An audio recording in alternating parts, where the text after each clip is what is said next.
The beautiful thing about bartending is when you step behind this bar, at least for me, none of that matters. The only thing that matters is the person on the other side of the seat and giving them a great experience.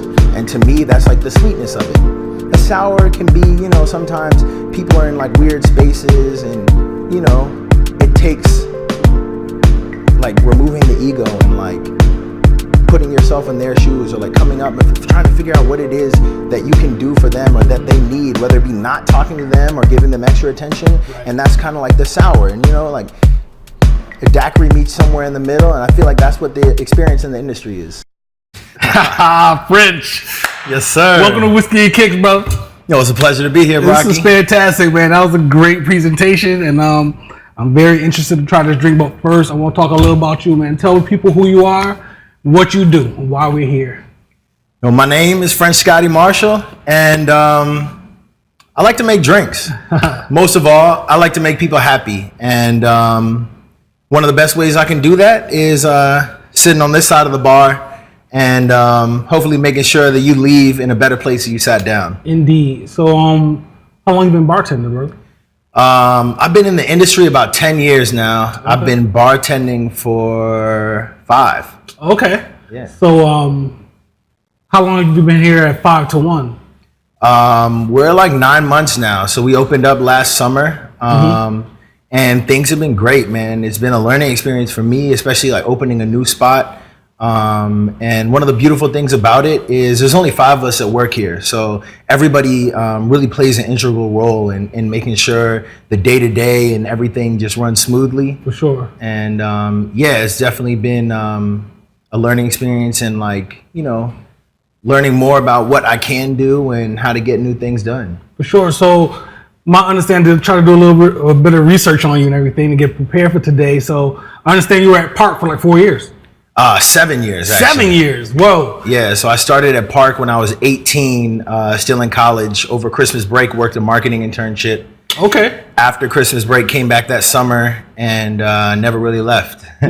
So, I mean, how did that experience of 7 years, you know, benefit you as far as where you are now? You know what I mean? It definitely played an integral role in all aspects of my involvement in the industry. During those 7 years, I literally worked every position in Park. Word. I started out not even working at night. I was like during the day helping out with that kind of stuff. And then my first job was actually like wearing a suit and walking around picking up trash. So bar back, busboy, server, bartender, cocktailing, table busser. Managed the busboys for a while, like operations and everything, catering, on-site, off-site, event planning, just like the whole 9. Man, the whole gambit, man. You ran the whole thing. All day, you know? Word. So, what were you doing before you got into the bartending industry? So when I was at Park, I was bartending, but it wasn't until I left Park that I really got into the craft world. Okay. So I actually, my last 2 years at Park, took some time off and started personal training.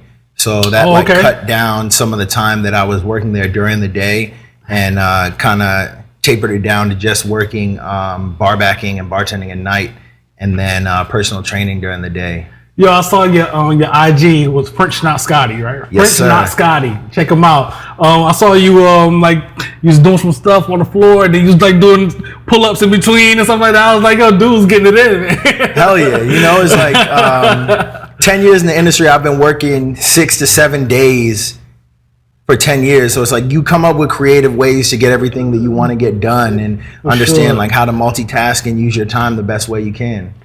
So are you from DC? Yeah, I was born in DC, but originally like from St. Thomas. Oh, okay. My pops lived there for 16 years, my mom for 8. They were married, lived down there. Hurricane Hugo was a month before I was born. Oh, word. So after the hurricane, my mom came back up here. I was born in DC. Okay. And lived down there for like the first couple years of my life. Oh, okay, and word. And then we came back up here full time. Yeah. Born and raised. That's what's up, dude. Yes, sir. So what we talking about here, man? What do we have in front of me right now? Because I'm ready to drink it. Oh, baby. Yeah. So, you know what I'm saying? So this is the Coki Beast Daiquiri. This is a cocktail that I created, it's like 5 months ago now. Back in October for the Bacardi Legacy Global Cocktail Competition. You know, so it started out, sent my submission in, recipe for my cocktail, and had a little story to go with it related to the Bacardi family legacy. And yeah, ended up taking it all the way to nationals and winning that. So going out to globals in another month or two, and repping the United States with like 30 other countries. That's crazy, brother. Yo, congratulations on that for the second time, because the first time was when, I don't know if y'all remember, man, French came into the when we were with Frank Mills and the Jack Rose episode, and additional footage there. We put French in. He came in and talked to us a little bit about, you know, sneakers for a quick second and stuff like that. So we definitely linked up real fast. And from what we can see here, you won that thing in Miami. Yeah, absolutely. You know what I'm saying? With the Coki Beach, baby. This is the Coki Beach Daiquiri. A classic daiquiri to me is like a beautiful thing, and definitely like the traditions of rum. So for me, what I wanted to do was create a cocktail that stayed true to those traditions of rum and our shared island roots, but also paying homage to the wisdom that you gain with age. Okay. So I think a daiquiri was a perfect way to do that. Traditionally made with Bacardi rum in Cuba, but it was the superior, which is a lighter one. So here, chose to upgrade to the Bacardi Ocho, which is 8-year barrel-aged rum. It's going to be a little more complex. So, you know, taking the idea of a perfectly balanced daiquiri and playing up to the complexities of Bacardi Ocho. So to do that, switch out the simple syrup for toasted coconut syrup. Ooh. Perfect for bringing out the vanilla notes and imparted on the rum by its time spent in oak barrels. And then add in just a 1/4 ounce of allspice dram to bridge the baking spice notes of the Bacardi and the allspice, you know, kind of enhancing it a little bit. And the end, a little touch of cinnamon, so you get that aromatic spice note with it all, and kind of brings it together in a beautiful mixture of sweet and sour. Welcome to Coki Beach. Hear that shit? This is science, brother. I'm gonna listen. I'm gonna drink this thing right now and see what's going on. Hold on. Woo! Oh, baby. Man! Man, that is a beautiful cocktail. Thank you, brother. Man, appreciate that. That is. Oh, I just got something else just now. I think I don't know if that's an allspice at the end. Yeah, a little bit. Right, or was that the cinnamon? Hold on, let me see. Let me drink it again. That's the only way you can go. So, oh man, was there any other representation from DC in this competition? So we had my man Alex Taylor works at Hanks in Arlington, and he actually went to regionals in New York. I competed at regionals in Boston, but yeah, so he was at regionals in New York. So yeah, we definitely had some DC representation in there. Looking forward to next year, like hoping mad people come out. Hopefully I could give a little guidance there. For sure, man. And this drink, this cocktail, you're taking this where to next? Next step is global. So that's going to be in Mexico City, 33 other countries. The U.S. is the only country to send 2 people to globals. Word. So my man Moe Zaza, who I competed with in Boston, he won nationals as well. So he's bringing his Poderoso cocktail down there, and we'll both be repping the U.S. Shout out to him, man. I mean, this is strong, man. I'm telling you, this is crazy. And the warmer it gets, the better it is for you, because this is definitely one of those kind of drinks I would love on a summer day. Hell yeah, nice little patio pounder. I drink this on a cold day too. Who the hell am I fooling? So, and what y'all don't realize, I love rum, man. That's like my passion. I love bourbon and whiskeys, but rum is my thing. So this is perfect for this occasion, man. So DC, man, the community, the bartending community in DC, is it competitive? And is there anyone specifically who pushes you? I think that the competitive nature in DC in terms of bartending is more of like a sibling relationship, if anything else. I think that's unique to DC than other cities, and part of that is because everything's so close. You know, like if I'm here, the farthest I could go to really see someone in DC is like maybe the Navy Yard of the Wharf or to Georgetown, which max is like $15 Uber in traffic. Whereas like you're in New York, you have like different boroughs, and I could be downtown and my friends up in Harlem, that's like a $60 Uber. It's a whole different situation. Yeah, right. So here everybody's so close, you see everybody all the time. For sure. And you'll never bartend in DC without somebody else on your team that's a mutual friend or that you've worked with before or that worked with someone that you're friends with, you know, so there's a huge community and like shared info, and we have guild meetings, like 60 people show up. Yeah, you know, yeah. We were shooting during one of those downstairs. We were up there shooting, so a lot of people. So the way you're describing it, it sounds like you guys are really into more uplifting each other than anything else. Yeah, absolutely. Last year, one of my good friends, Jenny Felt, she competed in Speed Rack, which is a female speed bartending competition, and they like really get after it. It's super impressive.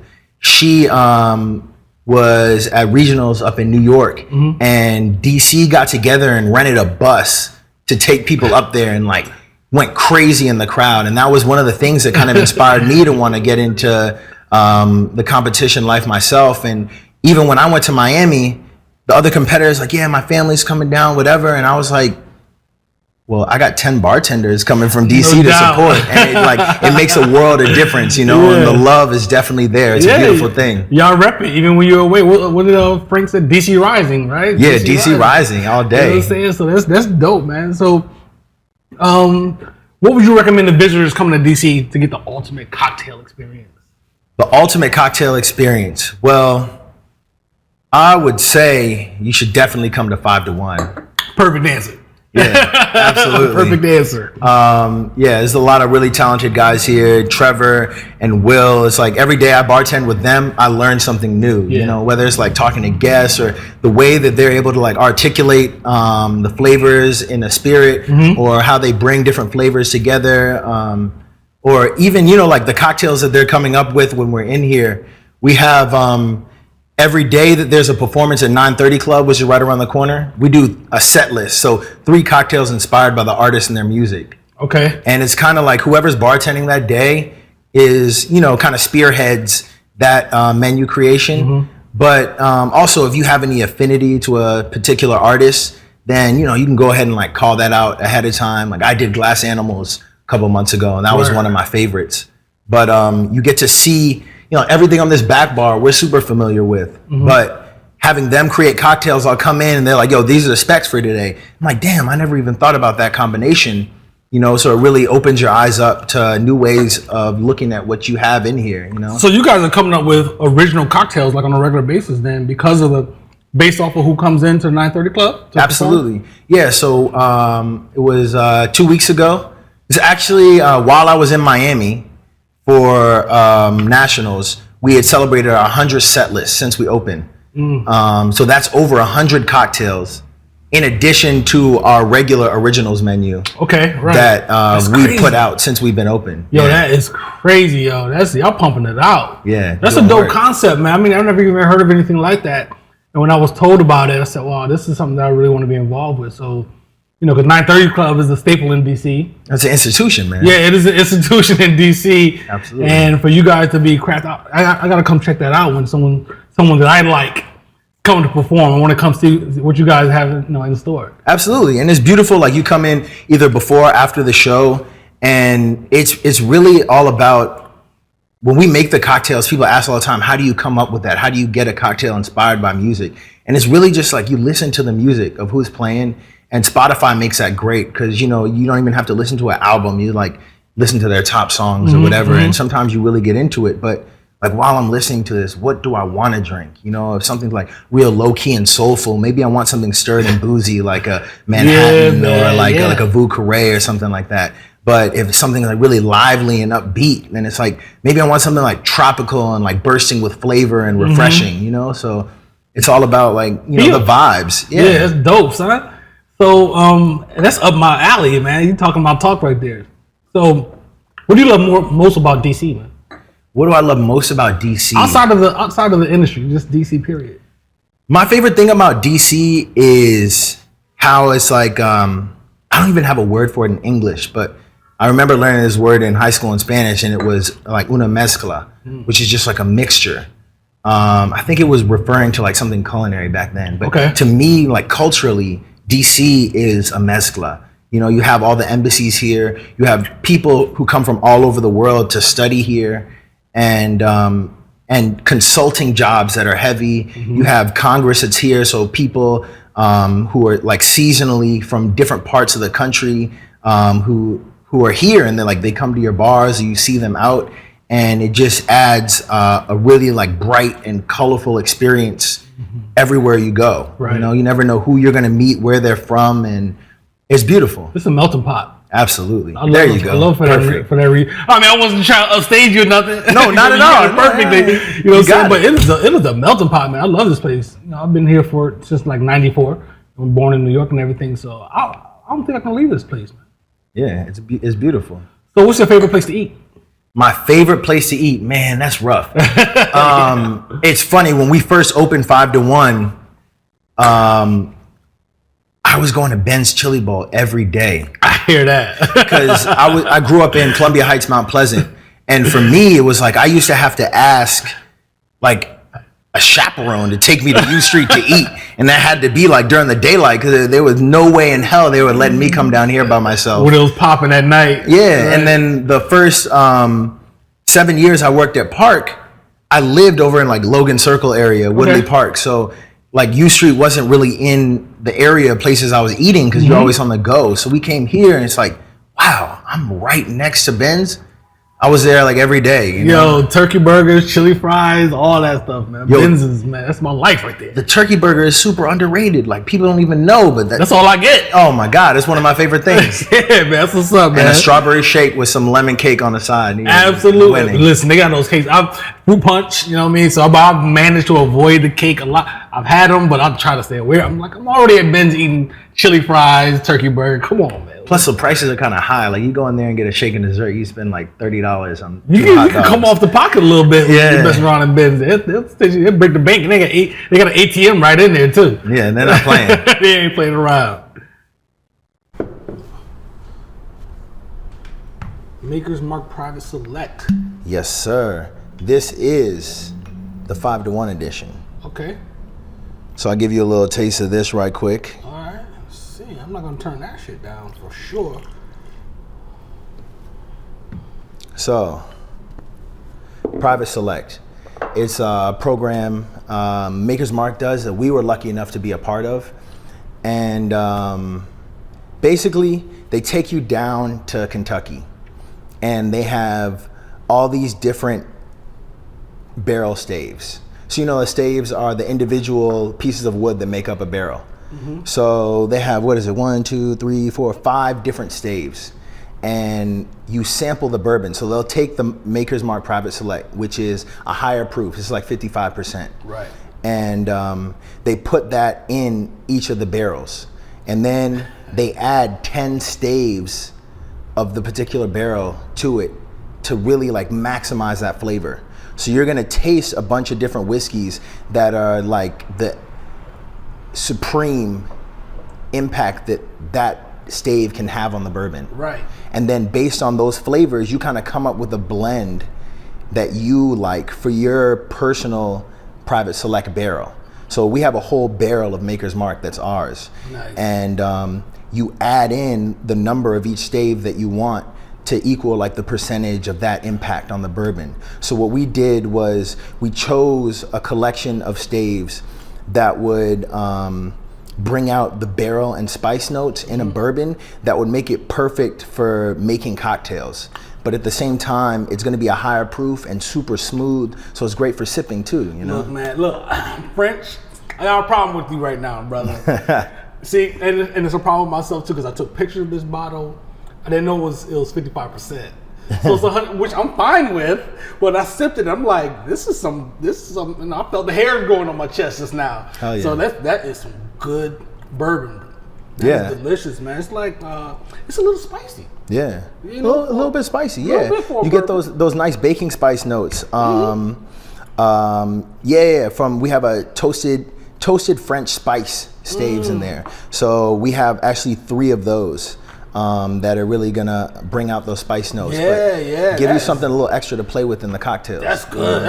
That's really, you can do a lot with that. So absolutely. So you about to make something? Yeah, I'm about to make something. So tell us about 5 to 1 though, man. While you're doing this, you making this cocktail here. We'll talk a little about the establishment that we're sitting in right now. Yeah, absolutely. So 5 to 1.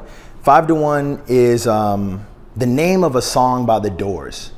So Trevor Fry, he's the owner here. You were just at Jack Rose. He used to run the beverage program there for like 4 years and opened the first speakeasy underneath it. So this is his first brick and mortar, and he's actually born and raised in DC too.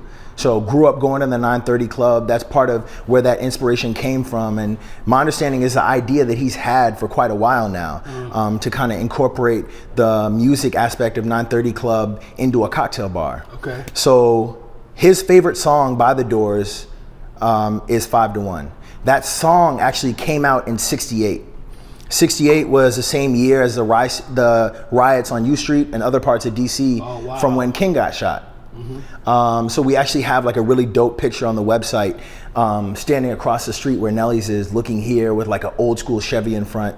And during that time, this building was actually a record store, which even adds more to the idea of like a musically themed bar. Yeah. But also 5 to 1 is the proportions for one of the first recorded batch cocktails ever coming out of New Orleans. And that cocktail is called the Mother-in-Law cocktail. Okay. So Trevor actually has a funny story. He was like on a trip with a bunch of bartenders, and they had been doing guest shifts. He really got after it the night before, and was struggling a little bit when he came into the bar. And the bartender is like an older, attractive lady, came up to him and said, "Sweetheart, you look like you could use a mother-in-law." Word. And Trevor was like, "I'm sorry, I'm taken right now." And she was like, "No, you dipshit.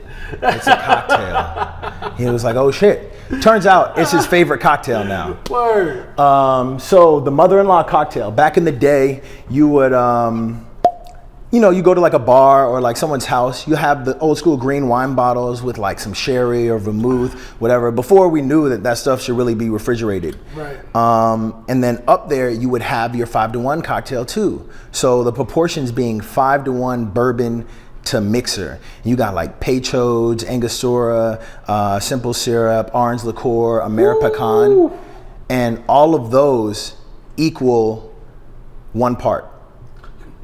Are you serious? And the rest is 5 parts bourbon. So you're thinking for one cocktail, 2 ounces of bourbon to a ½ ounce of all those ingredients mixed, right, which would be like super cantankerous to try and create individually each time. So you batched it. So you could think of like putting like a 375 of bourbon in a bottle, and then like put in the rest. You're gonna have all the mixers. So you would put that in a green bottle next to your sherries, vermouths, and what have you. And when your mother-in-law comes over, you pour her a little bit of sherry vermouth during the day, so y'all can, be cordial and have a conversation, not get too lit. Right. And then you reach for yourself for the mother-in-law cocktail, so you have something strong enough for when your mother-in-law comes over. That's dope, son. I'm learning a lot right now. Yeah. So I've never heard of that. Our menu is always going to be musically inspired, in addition to our set list. So right now we're running with the hip hop menu, but we'll always have a mother-in-law cocktail variation on there. Right. So our mother-in-law right now is called the I Used to Love Her, and it's actually made with cognac instead of bourbon, because it's a little twist on it. And we do some fun stuff like switch out the some of the Ameripecan. We're using Morankino, which is a sour cherry, like bitter cherry liqueur right now. Yeah. Also comes from fortified wine. So yeah, switch it up a little bit, but there'll always be one of those on the menus. You can come in, get your nice little like boozy, super smooth Manhattan and chill out. How long is the hip hop menu going for?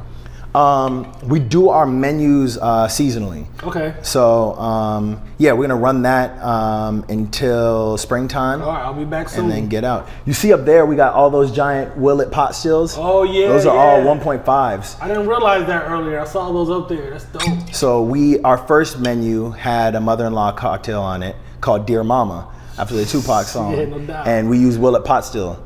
Went through 1.5 liters. Crazy. And now that's just a little aesthetic addition to the spot. Yeah, absolutely. That's nuts, man. Yeah, I'll be back here probably next weekend sometime. And I'm a hip hop junkie, so I gotta get some of that. Absolutely. We even got a little joint for the ladies called Bring the Ruckus. Little play on the French 75 with some fresh raspberry in there. You know. There's a Cherchez La Ghost on the menu. That's a crowd favorite. Come on, man. I'm falling in love right now, yo. Every time someone asks, they're like, can I get the Cherchez? I'm like, Cherchez La Ghost. But if you don't know, I'm going to play the song for you right now. Because, you know, everybody loves a little ghost face. In here, yo. Absolutely. Go ahead and kick me out. So what we got going on here, though, right now? Right now, this is actually a cocktail my friend Jenny Felt put me onto. And it actually uses an ounce of Saint Germain, which is unusual for a cocktail. You know, like I'd never thought about putting that much of like an elderflower liqueur in a stirred and boozy cocktail, but it actually works really well here. The base spirit is gonna be our 5-to-1 private select. And to add in some more elements to it, you're gonna have a 1/4 ounce of Islay Scotch to bring in like some salinity and smoky notes. The bittering agent is going to be Fernet. The Saint Germain is a sweetener, and then going back to the Morankina, the sour cherry, just a bar spoon of that to kind of like dry it out and balance things a little bit. No doubt. Beautiful.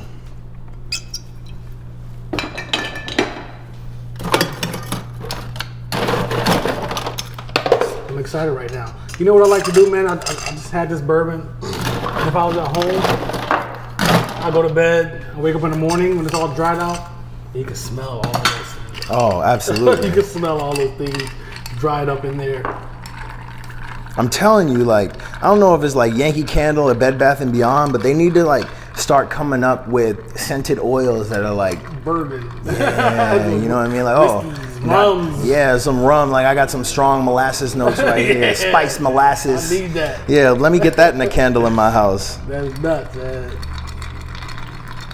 Yeah, so, you know, 5-to-1 is also the song that Kanye sampled on The Blueprint. You know, the song The Takeover. Oh, yeah. For and then the beginning of the song, dun dun dun. I'm sitting here wondering what song, because I'm a big time Doors fan. Yeah. I have all this stuff. And I'm sitting here wondering what song, I don't remember that. So you remember in the Takeover Blueprint when he yells out, hey! Yeah. In that intro, that's a direct sample from Jim Morrison. I know exactly what you're talking about now. Look at this thing here. So last thing, like here at 5-to-1, super into sustainability. So we actually use straws that are metal. We don't use bev naps. We got coasters all day. And we don't use garnishes here either. So get a little creative with it. So what I just sprayed on your cocktail are the essential oils extracted from an orange. Ooh. So you think about taking the peels, steeping them overnight in a neutral grain spirit or like a vodka. The next day, you dilute it with water down. So the vodka being 40%, bring it down to 20% and it's shelf stable. But you still get those aromatics and it's more consistent. Because, you know, like from one lemon to the next or one orange to the next, you can't really know how much essential oils are gonna be in it. True indeed. And then also a lot of people put the garnish in the cocktail, but the pith is gonna add some bitterness. You know, and that's not necessarily something that you want in the cocktail. So this way we can spray it on the stem, it gets on your hands a little bit, on the top, get all that consistent, and you're gonna get that aromatic with the cocktail. So you would do the same type of thing with like an old fashioned?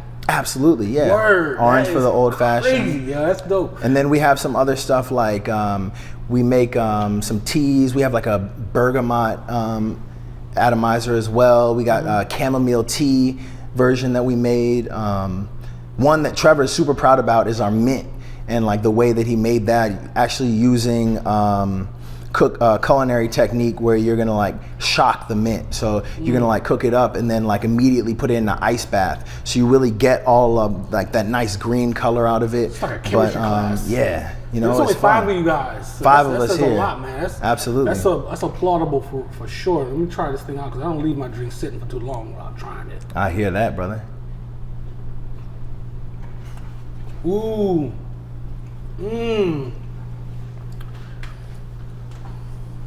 Man, yeah, so there's a lot going on there. There's a lot going on in this drink. Absolutely. This is the first time I've ever had a cocktail with scotch in it. Oh wow. So this is the for me, because I'm learning Scotch right now. I'm in the stage of learning Scotch, so absolutely. Because I'm not a big smoke guy, right? But this thing is special. Yeah, it's amazing what just like a quarter ounce of that peat can do in the cocktail, and like some of that salinity really comes through as well. My God. So what's the name of that street? I don't know that it has a name. Oh man, but someone can come here and get this? Yeah, absolutely. Yeah. I mean, I'll just say, tell them Brocky sent you. Yeah, tell them Brocky sent you. Second drink, Brock. This is special. Just tell them Jenny taught you. You know what I mean? That's where I got it from. You know. So, man, that's something else, man. This is gonna be going real soon. Trust me. It is. That's a really great drink. So I have some questions that, I kind of reached out to some folks and said, what would you ask your favorite bartender? I have 3 questions here, man. So we're gonna get into these things real quick. Let's do it. My first question for you is from Denise. She says, if you had free reign of all liquors, what would you use to put together a drink that embodies your perception of this industry, and why? That's a loaded question, Denise, and I appreciate you. It is, Denise. Thank you. I would say that it's funny. Like, I feel like there's a divide in like how people like to be called. You look at the craft of bartending, and for a long time it was like kind of frowned upon, which is makes me even extra proud to like be in this competition and representing, because it's like one of the first times anyone in my family has really, like given any acknowledgement to what I do, because to them they think you're bartending, you're partying, my mom understands because she lives here in Georgetown, so she's been coming to my bar and like trying drinks on the regular, so it's been fun to like kind of educate her as I learn too. But yeah, so a lot of people like get off on the idea of like I'm a mixologist, and I have a friend who said mixologist is just someone that decided they want to be a bartender after they went to college. But at the end of the day, to me, we're in the hospitality industry, and bartending is all about making sure that the butts in your seats are happier when they stand on their feet. Mm-hmm. And that is a bittersweet experience, because not everybody is on all the time. Indeed. Like you definitely get people that come in and, hey, how you doing? Vodka soda. All right, that's like an interesting way to start an interaction with someone, because at the end of the day, like we're people and they're people on the other side of this bar, and we're here to provide a service. But in addition to making a drink, we're here to, like give you an experience. Mm-hmm. And that could be done with a vodka soda or with a 6-touch cocktail. Mm-hmm. But I would say it would have to be a rum daiquiri. I can't think of anybody who doesn't enjoy a perfectly balanced daiquiri. You got that right. You got a little bit of sweet, a little bit of sour, and if it's made right, you can really taste the rum in there too. So yeah, I'm going with a Bacardi Superior rum daiquiri. I can dig that, because you come behind the bar, anything that's happening in your life, personally, financially, whatever. The beautiful thing about bartending is when you step behind this bar, at least for me, none of that matters. Mm-hmm. The only thing that matters is the person on the other side of the seat and giving them a great experience. And to me, that's like the sweetness of it. A sour can be, sometimes people are in like weird spaces, and, it takes like removing the ego and like putting yourself in their shoes, or like coming up and trying to figure out what it is that you can do for them, or that they need, whether it be not talking to them or giving them extra attention. Right. And that's kind of like the sour, and like a daiquiri meets somewhere in the middle, and I feel like that's what the experience in the industry is. That's a dope answer, son. And one thing that stood out in what you started talking to me about is that you said your mom comes here sometimes, and the fact that you had that experience with your mom in the midst of maybe 30, 40, 50 other people being here. Yeah. They don't know what's going on. It's just another person to them, but you're having this interaction with someone who means a lot to you. That's pretty dope, man. I respect that. Man. Yeah, she was here last night and it was packed. And I was just happy because she walked in right as someone was getting up and like sat right in front of me. Perfect. And it was a beautiful thing. That's dope. Yeah, it's always funny when like the person next to you like finds out that it's your mom, and then they're like, "Wow, like yeah, your mom's really cool." I was like, that would be me. I would agree. I notice things, man, and I'll be like, something's going on here. That so. But second question, man, let's go. Let's do it. Pablo asks, "What is the most exotic and hardest ingredient you blended successfully into a cocktail?" Pablo. I would have to say the most exotic ingredient. First one that comes to mind is like I made when we first opened, I did a set list for this chick. Her name was Mitski, I believe, and she's from Texas. Performer? Yeah, she's like kind of like an indie rock. It was interesting. I read an article about her making the set list, and it was talking about how she kind of felt out of place being not only a female, but an Asian female coming from Texas, making like punk rock music. If you could think like that emo kind of era of the 90s, no doubt. And that's a field that in a genre that was typically dominated by men, and so for her, even making that music in a time when it's not as popular as a female and an Asian female in Texas, how she felt kind of out of place, and she had this song that was called "Your Best American Girl." Okay. And so she was Japanese American. So what I wanted to do was make a cocktail that kind of expressed what she was doing. So I took like the Cosmo, which is, you could think of like Sex and the City, like your best American girl cocktail. Yeah. But how could I make it different? As she talks about trying to be the best American girl for this guy that she feels like she's not really what he wants. Okay. So I made a Cosmo with a cranberry triple sec. So like took real cranberry juice and reduced it down, and then mix that with triple sec, and then use yuzu instead of lime with the vodka. So you get like a little bit more bitterness from the yuzu, but like balance that out, and then gin instead of vodka. So it's like, you got me. Yeah. Yeah. But the yuzu was interesting because it's hard to get fresh yuzu here, and so like working with that bitterness and trying to like come up with the right balance, that was a fun one for me. Y'all get on your Google game, yuzu. Google that, because that's the first time I've heard that shit. That's nuts, yo. I mean, I love gin though, so yeah. I bet did that cocktail take off? That cocktail was really dope. Yeah, absolutely. Yeah. We ended up putting a variation of it on the menu a little while later. Yep. All right, last question. From Frank Mills. You know this baby. guy. You know this guy.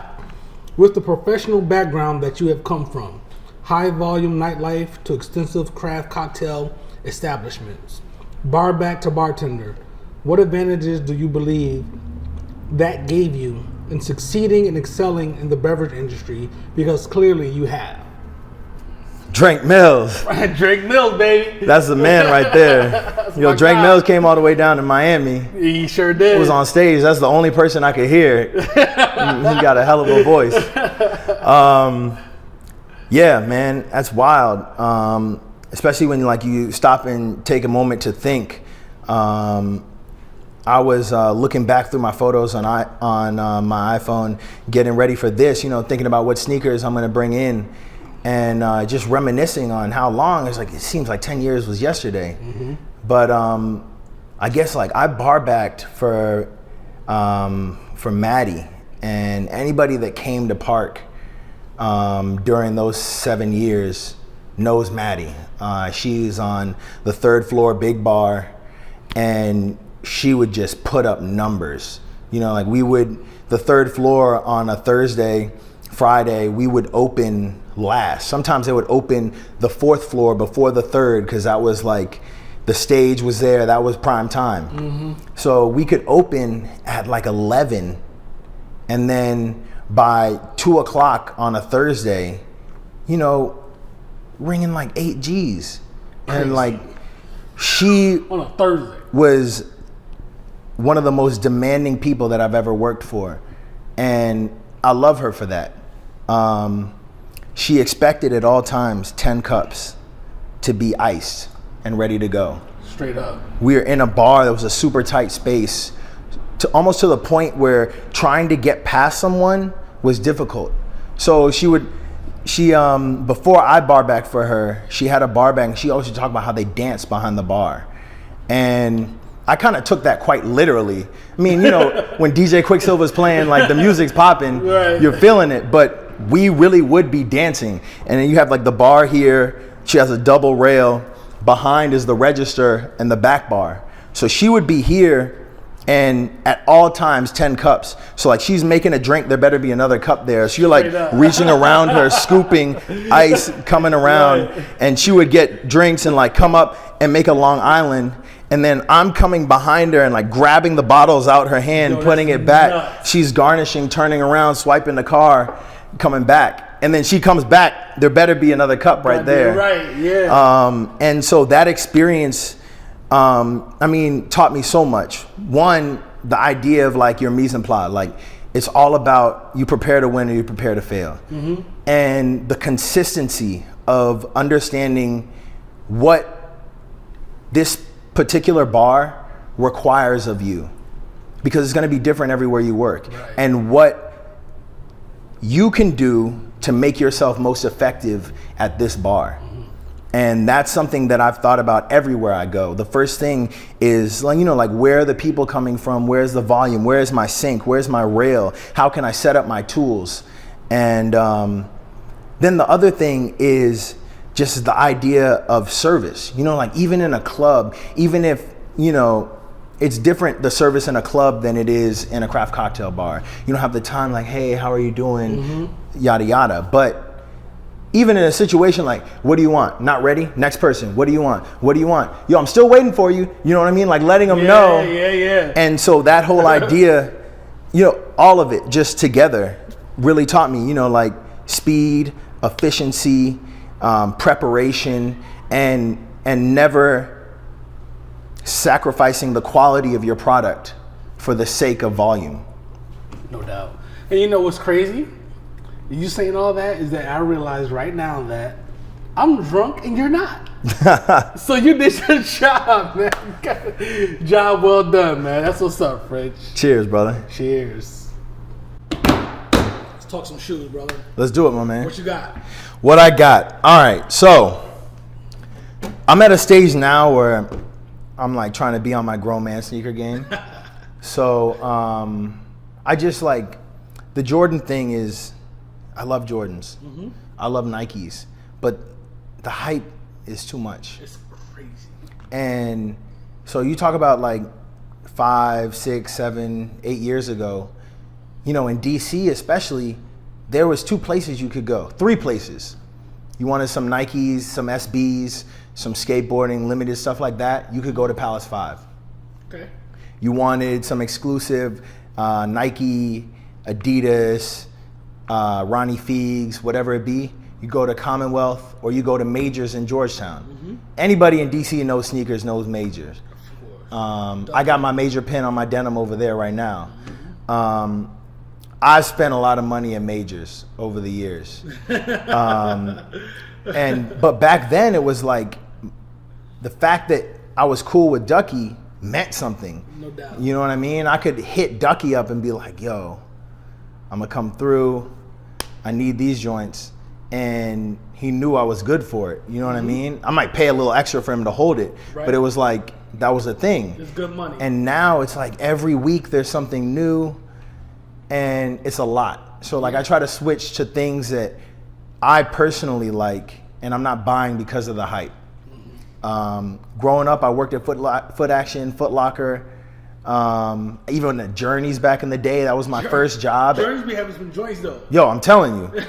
Yo, I used to rock in the SB era. In the SB era, yo, I used to rock Saucony's hard back in the day. The little nylon joints. Yeah, I got Saucony's in the crib right now. Hell yeah. Yeah. But I didn't have like the bread. My mom's was in grad school most of the time coming up. So, if I didn't spend money on J's, I spent money on like the new Hyper Dunks for basketball season. Mm-hmm. Okay. So when I started working at the park, I was 18. Still to this day, I made more money as a barback and a table busser for cocktail waitresses than I've ever made as a bartender. Straight up. And used to get in trouble a lot for spending too much money on sneakers. But I became a personal trainer, and then I could wear a different pair of sneakers every day. Right. And now I don't work like anywhere with a uniform, so I can rock shoes every day. So it's a beautiful thing. But the first J's that I bought when I was working at Park were the Cav 4s. And I've had these joints for a minute, and I'm pretty happy with the condition that they're still in, because I mean these are like these are like 10 years old. You know what I mean? They're in good condition. They're not bad at all, you know. Especially you wear them at night when you go out. Can't nobody tell. New buck, right? New buck all day, and these were before Jordan was putting out so much shit. So I feel like, I'm sorry, I didn't mean to curse, but I feel like the quality on these is greater than what you get now. You know. You know, even with, first of all, and this was a quick strike. Right. Quick strike's not even a thing anymore. No, you know what I mean? Not. It's crazy. The sneaker is crazy with the little cage on the side, right? Oh my god! And the cage all the way on the tongue, all the way to the top. The Knicks colors. Knicks colors. You know, I know you're a DC dude, but it's Knicks colors at the end of the day. They Cavs colors. And it's Cavs. They're the Cav 4s. So you know what what I mean? A matter of perspective. Then. Yeah, exactly. Yo, this is crazy, son. I mean, you know, they just never get old. You Air know? bubble on the bottom. Oh my gosh! This is a great sneaker, and for them to make a sneaker without the cement, you know, and all that other stuff that comes with the 4, it's a dope sneaker, man. That's it's one of my favorites. Functional on top of that. Mm-hmm. See your strings hanging right. Oh yeah, my son absolutely. would say he's freelacing them. Freelacing. Yo, it's funny. I used to get made fun of in private school, and like, you know, like my parents and like friends' parents, aunts and uncles be like, yo, why don't you tie your shoes? And I'm like, because I buy shoes that fit. Straight up. And that's how I do, you know? You know what I mean? Get the Jordan on the back right there. That's the way to do it all day. That's tough, man. I love them. I've never seen these in person, honestly. You know, it's a beautiful thing. First time for everything. No doubt. So next up, we have the Flip J's, the Jordan 3s. These are very special to me for 2 reasons. My senior year in high school, we turned Division A. So we got a sponsorship from Adidas for like the major sports. And our shoes were the Crazy 8s. That was our team basketball shoe. And I love the Crazy 8s. I already had a pair of Crazy 8s. But to ball in, it wasn't my thing. You know what I mean? Like, I'm a Nike guy. Mm-hmm. And they were tearing my feet up. And that summer, I had bought the original Flip 3s, which were the white ones, where you had like, it was the same material with the elephant print all over, but it was like the creamy gray and white print all over. Word. And the bottoms were white. And that was my favorite shoe ever, still to this day. And 3s. 3s. And I was like, Mom, I need different shoes. The Crazy 8s not working for me. She's like, I just don't got it right now. So I balled my whole senior year in the Flip 3s. Oh shit, are you kidding? In an all Adidas uniform. And people were looking at me like I was crazy, but I loved it. That is crazy, son. So when I came to Park, they re-released the Flips and they came out with the all black joints. And you know, service industry, Park, I was wearing all black. So I was like, these were my bar backing shoes. You know, and even with the, you know, the shirt and tie, these were the joints. So I don't wear them anymore now, really. Every now and then they'll make an appearance in the bar, but I just can't get rid of them because, you know. Elephant print all the way around. Be clear. These is clean joints, man. I mean, you know, you've worn them and you've done the thing, but these are some clean joints with the copper metal around the all day. Holes. Yep. Yeah, this is tough, yo. And all leather insole. Like the inside of the shoe is all leather all the way down to the toe. So when you put some like Jordan thick socks on with those, and your foot just feels sexy all night. Son, I never realized that. Mm-hmm. Leather all on the inside.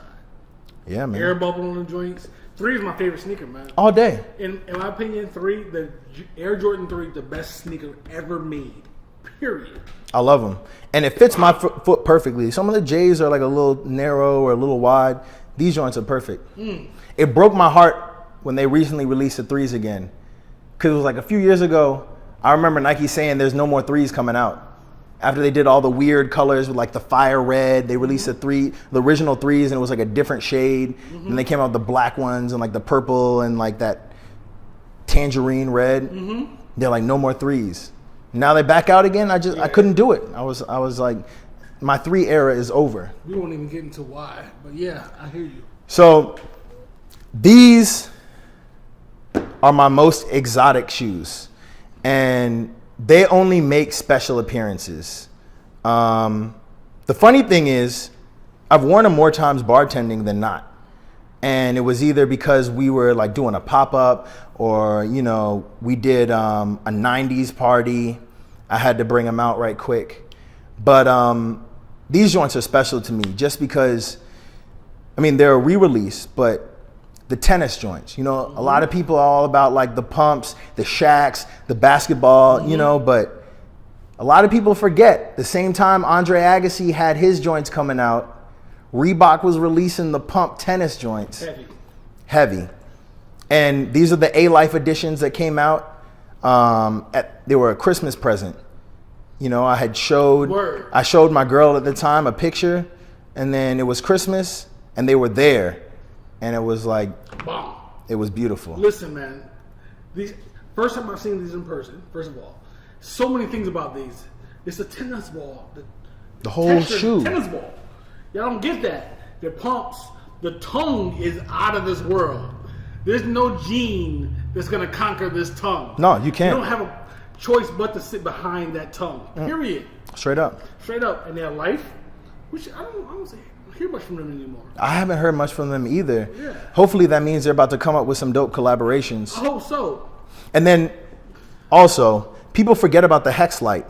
The honeycomb. Hex Light, you're right about that. Is one of the most underrated sneaker technologies of all time. It is. You know, you could even see the honeycomb in the bottom. Yep. But that Hex Life, that was serious. And they did things with this sneaker that just crazy. I mean, okay, you have the sole, right? Nice and smooth. Then you get this different texture right here, which follows along on the bottom. And then you have this thing right here. For no reason. I mean, no reason. These joints, and they got the honeycomb on the tongue too. Yep. All day. Yo, that's crazy, son. Never seen these in person. That's nuts. Hell yeah. Dope. Very dope. So, these joints right here. A lot of people have been talking about the Vapor Maxes. Super unique when you look at the bottom, because the whole bottom is made up of different air bubbles. I was kind of surprised when I put them on how soft the air bubble is. Like, you rock back on your heel and that bubble is, it's compromised. Not in a bad way, but you feel it move. And I've had a lot of Nike 360 Air Maxes, and I think that they did something with the air bubble to make it more cushiony.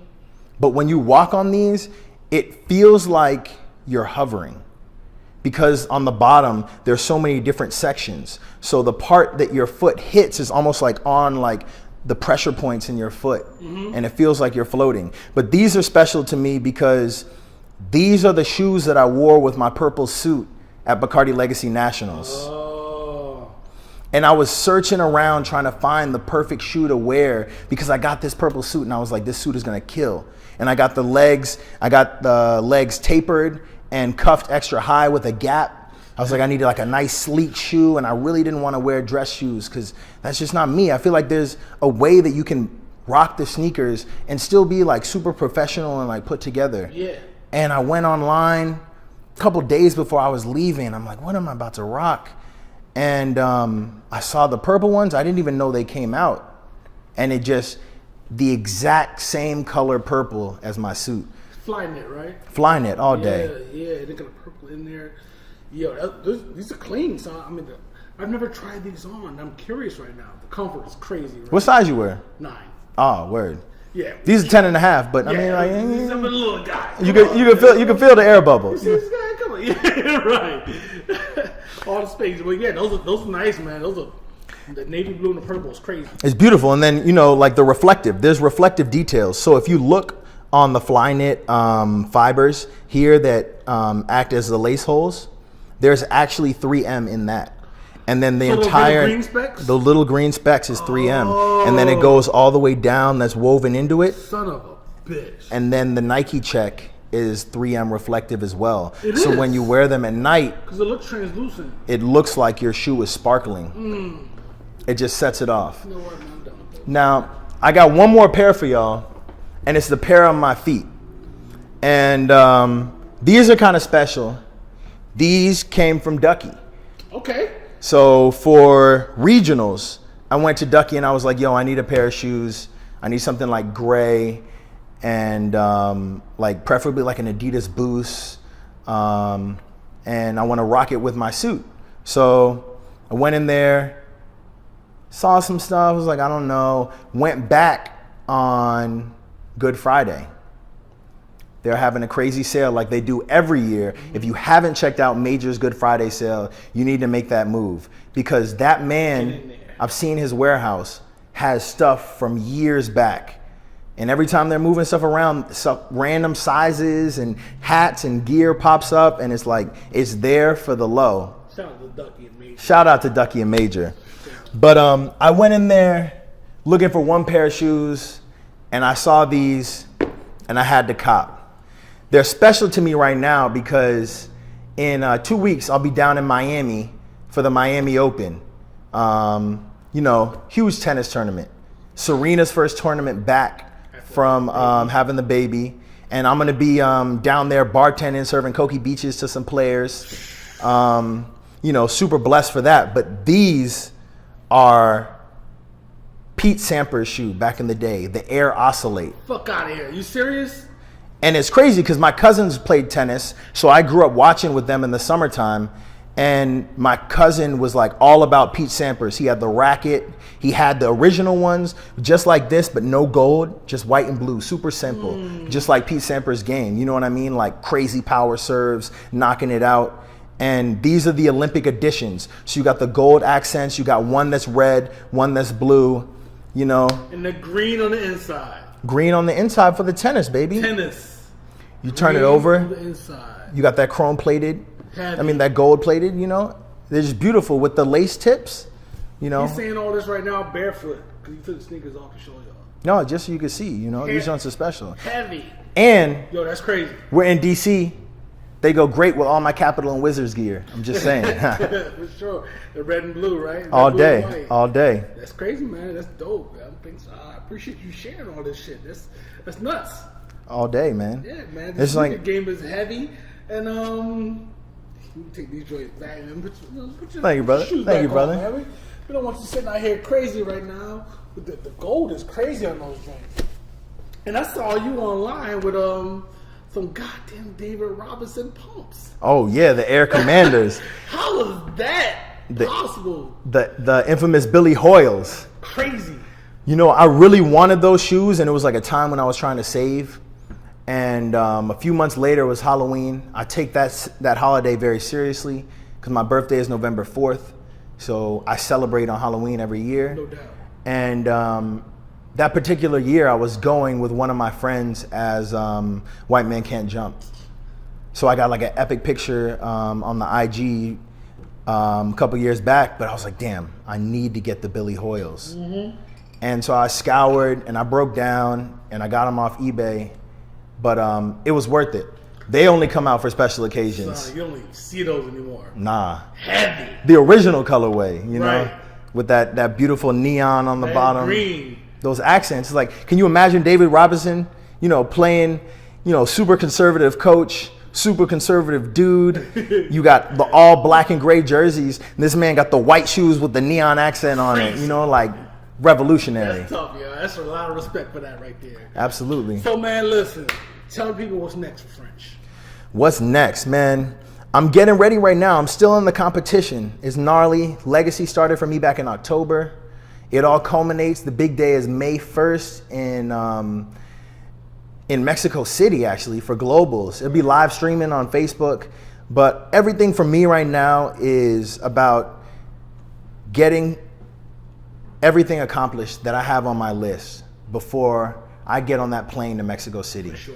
There's a marketing component to the competition, and I'm just trying to make sure, I can share Cokie Beach with as many people as possible, teach people how to make this coconut syrup. They need that. I'm excited to see other ways that people can put that syrup to use. And I'm just worried about getting stuff done so I can land in Mexico City and enjoy that time and, represent for DC on that global stage. You're going to be successful, man. I think you're going to win the whole shebang, son. I'm not going down there to lose, that's for sure. Straight up, man. French, I appreciate it, man. Brocky has been real. Thank you, man. Appreciate it a lot, man. We here 5-1. French, Brocky. Social media? French Not Scotty. That's the Instagram. And the Cokie Beach DAC has its own page as well. Cokie Beach DAC. DAQ for DAC, and then CokieBeachDAC.com. And that'll show you how to make the syrup, the recipe for the cocktail, let you know where it's available, upcoming events. You can read the story for yourself and understand the significance and the ingredients in the Cokie Beach Daiquiri. It's beautiful. Check it out, y'all. And I'm going to use a bathroom. Broccoli, we out. Whiskey and kicks, baby. Boom.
So obviously I'm only like half listening when I do this stuff, but you really put my ears to the essential oil stuff. Were you saying you guys make your own in-house or? Yeah, absolutely. So you see all those bottles up top in the right corner? Oh, yeah. That's all of our stuff. So, in terms of sustainability, and also like it saves you a lot of money because you're not wasting all that fruit. Like we don't use orange juice here. Right. There's a lot of bars that don't. Right. But they make a lot of old fashions. So what's happening with the oranges? Like, sometimes they give them to the kitchen, but a lot of times they're just not even used. And you think about like hand juices, perfect for limes and lemons. Doesn't fit orange. So it's like, what are you doing there? So for us, it saves a lot. And then like when we make our orange tincture, then we're gonna feature cocktails with orange juice that week. So you're really using everything, but it really makes a difference in terms of the consistency. Like, let me see your hand right quick. Hold up. And then take two hands, rub them together until it gets a little bit warm. You feel it nice and warm, you cup it. That's nice. You can get that orange all day. Well, it's funny because it's part of my interest because my girlfriend like does all the doTERRA. It's one of the essential oil companies, and we actually make drinks at home with like the wild orange essential oil and stuff. So we figured this out on our own like a year ago. We make old fashioned with this stuff because it's one drop. And it's this perfect, beautiful. Super and it's bright. better than like anything else. It's better than all day. Orange peel and that stuff. So that's cool, man. That's real cool. There's another technique that you can try. This is how we have our own vanilla liqueur. We have a basil liqueur that we make, and pamplemousse that we make, grapefruit liqueur as well. And the way that we do it, it's a culinary technique called basically like a rapid infusion. So think the jars in the back. Keep talking. But you take a glass jar and you put whatever you want in it. So say you want to make the basil. So we'll take like like basil that you would put on some Italian pasta. Sure. In a little jar with vodka. And you kind of have to play around with the proportions to find out what you want, but just pour that in, sit it in a pot, fill up the water until it's right below where the grooves are for like the mason jar or whatever. And then you turn the water on just above like medium, so it'll boil, but like a light boil, and just leave it there for like 15-20 minutes. So you're actually, everything around it is heating up the vodka on the inside with the whatever botanicals or element you have in there, and it's doing it in an even way because the water continues to move around as it's bubbling. So instead of like putting it in an oven or something like that, it's almost like the boiling version of a convection oven. And then you take that out, and if you're making a liqueur, you can like add sugar to it or however you want, and then you really just extract all those flavors. That's how we make our mint. But when we make the mint syrup, you do that, and then afterwards you immediately put it in an ice bath in the freezer and shock it. So that like shocks the chlorophyll and the color comes out of it, and then you get this nice green liquid that just like looks really cool in the glass. That's awesome. I love it. What was the basis of this information? I was just asking about the essential oils stuff. Oh, yeah. He mentioned that earlier. Janette's gonna be happy. Dude, that part's Very excited. Yeah, you gotta bring it through, man. Oh, no, I definitely will.